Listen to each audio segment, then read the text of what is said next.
Inilah 6 alasan kenapa perisai diri selalu damai dengan perguruan silat lainnya.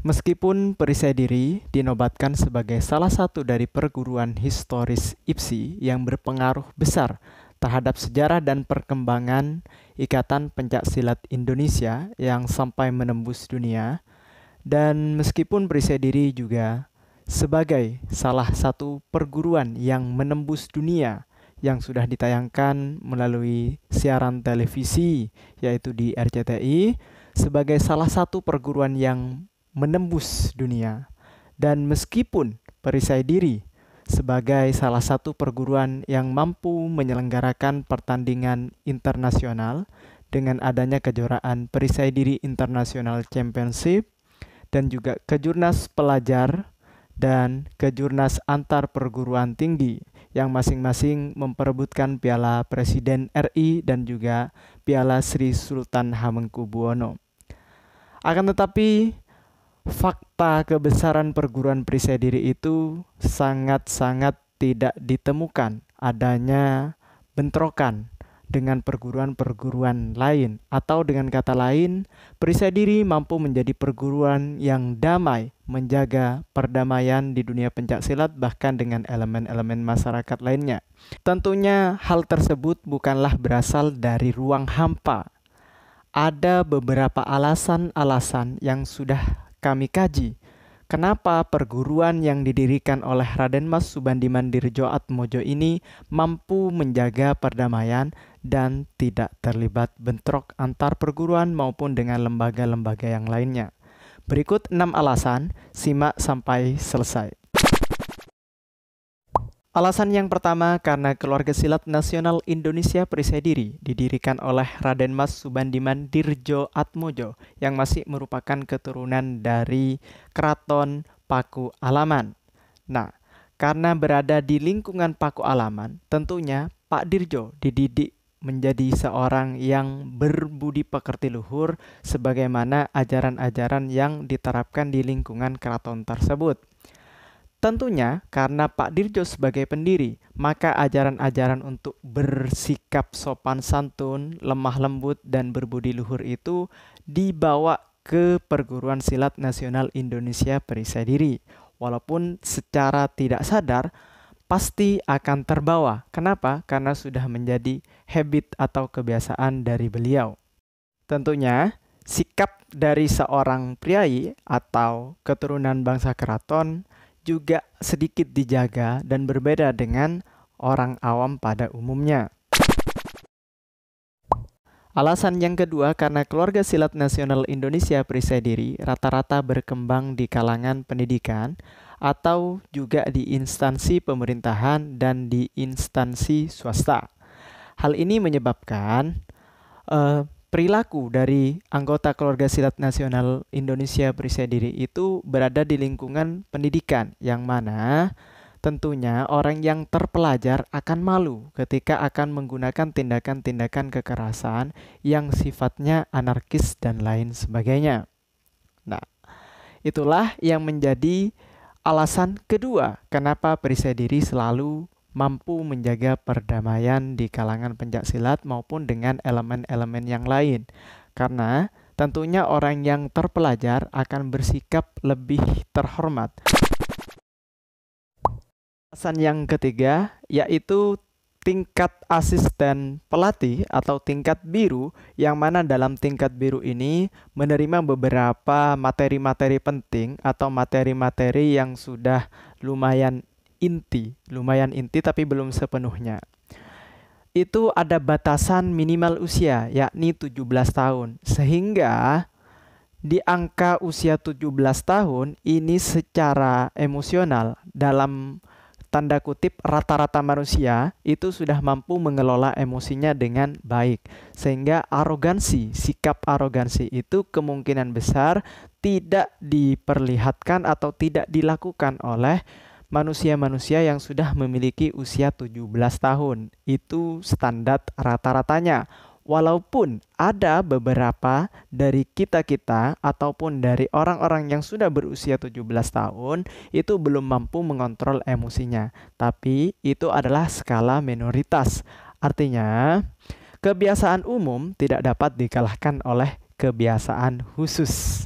Nah, dalam hal ini, rata-rata orang 17 tahun itu sudah mampu mengontrol emosinya. Maka, jika ada usia-usia 17 tahun yang belum mampu mengontrol emosinya, maka itu adalah sebagian kecil, bukan bagian umum atau kebiasaan umum. Oleh karenanya, kemudian Periksa Diri menetapkan batas minimal 17 tahun untuk bisa menyandang atau untuk bisa naik tingkat ke tingkat asisten pelatih atau tingkat biru. Sehingga di sini diharapkan para pesilat yang sudah menyandang tingkat asisten pelatih atau tingkat biru mampu mempertimbangkan dan memperhatikan segala hal tindak tanduk dia terhadap dirinya sendiri sebagai anggota Keluarga Silat Nasional Indonesia Periksa Diri maupun terhadap anak didiknya. Alasan yang keempat yakni gelar pendekar biasanya didapatkan atau diperoleh oleh golongan orang tua. Artinya, kalau usia 17 tahun baru bisa masuk ke asisten pelatih, maka untuk sampai kepada tingkat pendekar, rasa-rasanya perlu di atas usia 30-an atau paling tidak minimal usia 30. Kenapa? Karena sudah ada kurikulum yang mengatur di sana, ada batas minimal pendidikan atau batas minimal latihan untuk bisa naik tingkat. Nah, dari sini ketika golongan tua yang menempuh gelar pendekar, artinya di sini gelar pendekar itu akan ada anggapan kepada penyandang gelar tersebut bahwa saya ini sudah jago silat. Nah, ketika sandang gelar pendekar tersebut dipangku atau dimiliki oleh golongan orang tua, ketika akan hendak melakukan tindakan-tindakan anarkis, tentunya dari sisi bahwa orang tua ini sudah lebih berpengalaman, lebih bisa mengontrol emosinya, itu akan berpikir dua kali untuk melakukan tindakan-tindakan yang anarkis. Di samping itu, orang tua di sini sudah dianggap memiliki kesibukan-kesibukan yang lebih bermanfaat atau kesibukan-kesibukan yang lebih penting daripada sekedar bentrokan atau lain sebagainya. Berbeda dengan golongan muda yang masih fresh, yang masih punya energi yang kuat dan masih belum terlalu sibuk, sehingga untuk mengurusi hal-hal yang sifatnya bentrokan itu masih ada. Sedangkan kalau sudah golongan tua atau orang tua, maka ada hal-hal penting lainnya yang perlu diurus sehingga tidak sempat untuk mengurus hal-hal yang sifatnya bentrokan atau hal-hal yang tidak bermanfaat lainnya. Yang kelima yaitu penggunaan atribut atau seragam lengkap Keluarga Silat Nasional Indonesia Periksa Diri hanya di acara resmi. Bahkan ada tradisi yang biasa kita pakai, yaitu ketika kita selesai latihan atau berangkat latihan dari rumah ke tempat latihan ataupun dari tempat latihan ke rumah, itu tidak diperkenankan atau menjadi aturan yang tidak tertulis itu untuk menggunakan jaket. Kenapa? Untuk menutupi pakaian silat resminya. Sehingga ketika ada sesuatu di perjalanan itu merupakan tanggung jawab pribadi, bukan merupakan tanggung jawab perguruan. Sehingga di sini tidak menimbulkan kesalahpahaman antar perguruan. Kenapa? Karena tindakan ketika di luar itu tadi merupakan tindakan personal, bukan tindakan atau atas perintah daripada organisasi atau perguruan silatnya. Termasuk juga walaupun tidak tertulis, hal ini juga terjadi di pembangunan tugu dan lain sebagainya yang hanya boleh dibangun di padepokan sendiri atau di tanah-tanah pribadi sendiri, tidak di ruang publik. Alasan yang keenam yaitu metodologi latihan serang hindar yang juga secara tidak sadar ini sangat berpengaruh terhadap perkembangan alam bawah sadar dari seorang pesilat periksa diri. Kenapa? Karena dalam serang hindar itu dilatih untuk menghindar. Ketika ada serangan kita menghindarinya. Ketika kita dalam posisi menyerang pun dengan cara-cara yang sportif atau sesuai dengan target awal. Nah, disinilah kita kemudian tertanam di alam bawah sadar kita bahwa kita harus menghindari serangannya. Dalam kehidupan nyata ini terwujud dalam sebuah tindakan bahwa pesilat perisai diri cenderung untuk menghindari masalah dan tidak membuat masalah gitu. Kalaupun kita melakukan serangan, serangan itu terukur dan juga tidak berlebihan gitu. Walaupun pada tingkatan-tingkatan tertentu nanti ada materi semisal papasan, bela diri, su'yang, yaitu bela diri yang dibela diri, tetapi hal itu diberikan pada usia-usia di angka 17 tahun atau dianggap mampu membedakan mana yang baik dan mana yang buruk. Sehingga ketika sudah memiliki bela diri yang cukup atau kemampuan bela diri yang cukup juga dibekali oleh kemampuan kontrol emosi yang cukup. Sehingga dari sini kemudian kemampuan yang sudah dimilikinya tidak digunakan terhadap hal-hal yang kurang bermanfaat atau dalam tanda kutip negatif.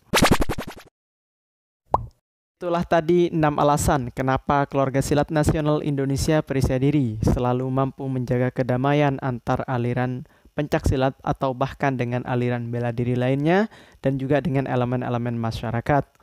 Harapannya semoga seluruh perguruan pencak silat dan antar aliran bela diri lainnya mampu bersinergi, mampu bekerja sama untuk membangun negeri ini dan meraih prestasi sebanyak-banyaknya sehingga mampu membanggakan atau melambungkan nama Indonesia di kancah internasional.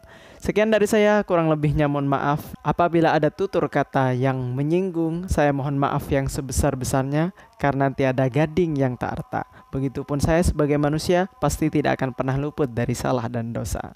Assalamualaikum warahmatullahi wabarakatuh. Salam pencak silat, salam prestasi, dan assalamualaikum warahmatullahi wabarakatuh.